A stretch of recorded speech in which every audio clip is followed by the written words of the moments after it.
This is section 5.1, part 6. We're on example 8. Graphing a polynomial using its x-intercepts.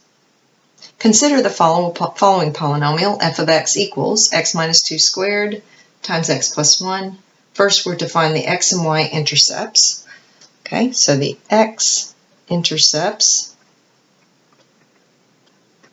same as finding solutions, right? We just look and say, we can just see them there, right? So if it's x minus 2, we know one of the intercepts is positive 2 and the other one is negative 1. The y-intercept, how do you find that?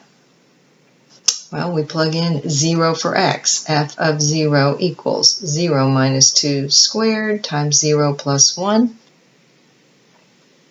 which equals negative 2 squared times 1, which equals 4. So the y-intercept is 4. All right. Now let's look at the zeros. Let's just list them this way. What are our zeros then? And their multiplicities. I'm going to abbreviate that this time. All right, our zeros are 2 and negative 1. The multiplicity of 2 is 2, which is an even number. The multiplicity of negative 1 is 1, which is an odd number. We're keeping up with that and see where that leads us. Okay. So we're going to use the x-intercepts to find the intervals on which the graph is above the x-axis and the intervals on which it's below. Remember that diagram we saw before? Sometimes the graph came down and touched, it went back up, sometimes it crossed, and also sometimes we were above, sometimes we were below. So let's set this up a table. We're going to have intervals.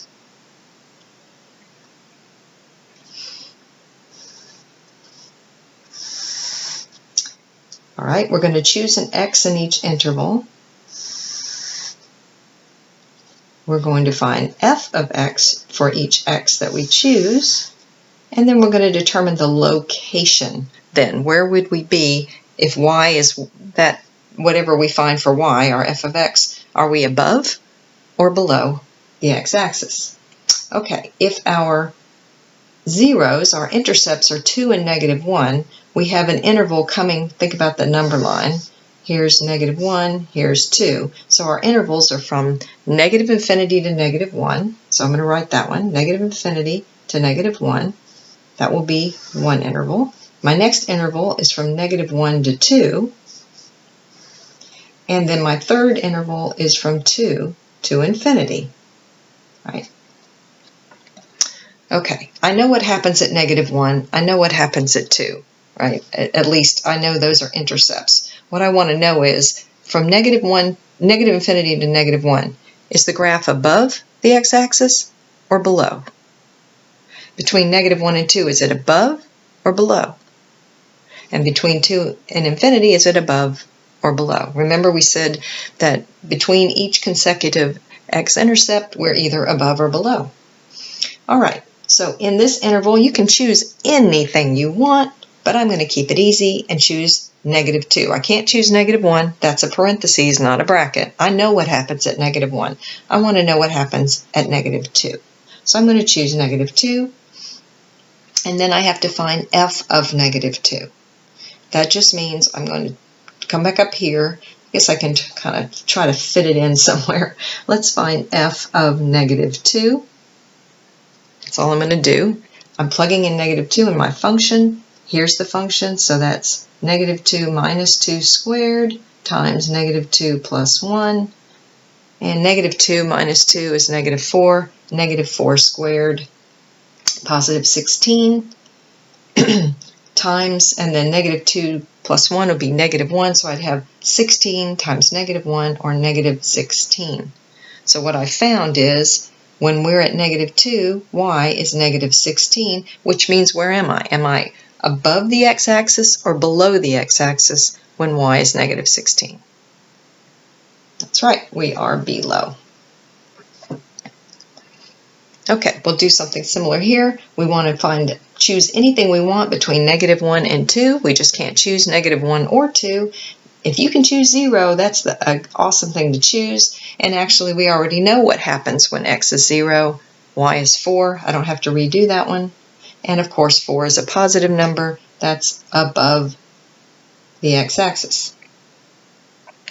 And finally, in the interval 2 to infinity, I'll just choose 3 to make my life easy. That's the smallest one I could. Smallest integer anyway. So f of 3 is going to be 3 minus 2 squared times 3 plus 1. 3 minus 2 is 1. 1 squared is 1. That's not interesting. And 3 plus 1 is 4. Okay, so we got 4 again. And of course, that means we are above the x-axis. So now we know how this graph, how this polynomial function is behaving. Let's come down here to our graph, plot our intercepts. We know that we cross the x-axis at -1 and +2. We also know that we cross the y-axis at 4. And we know that the graph from negative infinity till we get to -1, we are below. So I don't know exactly where we are. It doesn't matter. I'm just trying to get a sketch here, really. So we're below, we come up. We must cross because then we are above. I know I go up to this 4 for when x is 0. And then what happens? Between here, we stay above, but I've got to get back down to cross to 2. But what happens at 2? I continue to be above, but I have to come and make contact with the x-axis, so that must mean it's something like this. This isn't a straight line. This will be curving some such way, but okay. So this is just a sketch, but I'm showing my intercepts at -1 and 2. I'm showing that from negative infinity to -1, the graph is below the x-axis. From -1 to 2, the graph is above. And continuing from 2 to infinity, we're also above. But we do have to intercept the x-axis at 2, so I know we must come back down here. Okay, so notice that we had said our multiplicity for 2 was even. This was an even multiplicity. This one had an odd multiplicity, and we have learned something from that, because when you have an even multiplicity, the graph will touch. This is the case where we touch. When the multiplicity is odd, the graph will cross at that intercept. So, what are we saying? Multiplicity, we'll probably summarize this again here in a minute, but if it's odd, we cross, even, we touch.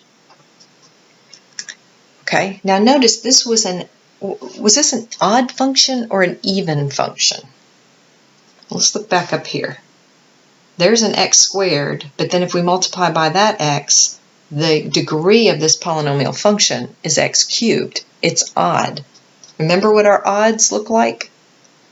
That they came down and had rows on the right-hand side and went down on the left-hand side if we didn't do any flipping or anything. So this kind of looks like that original y equals x cubed function. It doesn't look like a parabola like our even functions look like, right? Where either both sides are up or both sides point down. That's how our even functions looked. Okay, we'll return to that behavior here in a minute too. Okay, we'll continue in the next video.